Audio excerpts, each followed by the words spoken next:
Hi there, I'm Craig Crow from Haven Campground, one of the owners here.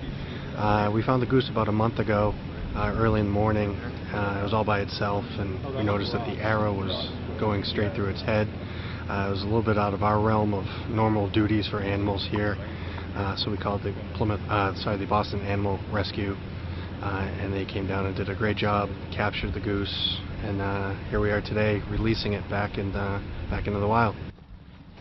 Gather them in your arms.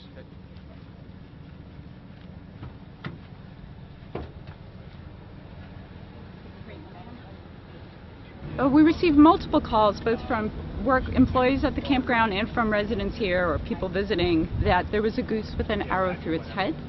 When I first arrived, it was in one of the back ponds, but it had been scared into the water. So I took a little walk, and it actually crossed a small strip of land between two ponds in the back of the facility. And I was able to lure it closer with some crackers.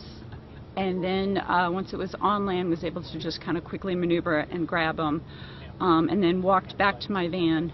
We then covered the goose with a towel to protect her head, and with a pair of bolt cutters very carefully cut off the ends. And we did that so that when I put her in a crate to transport her, she wouldn't do more damage by having the arrow all the way through her head. And then we took her directly to New England Wildlife for treatment. I just rolled it just to see, trying to figure out how firmly it was in. I just rolled it between my fingers, which meant to me that we could just slide it out. So we did. We just slid it out.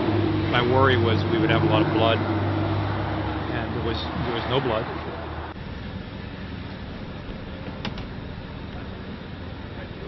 It's an absolute wonder. I mean, given the circumstance, given the fact that he came in with an arrow through his head and had a visible hole right through his head, it's all healed. He's back on the pond, and he looks like he's eating and already beginning to winnow away at the bottom sediments, which is exactly what you want a Canada goose to do. That's great.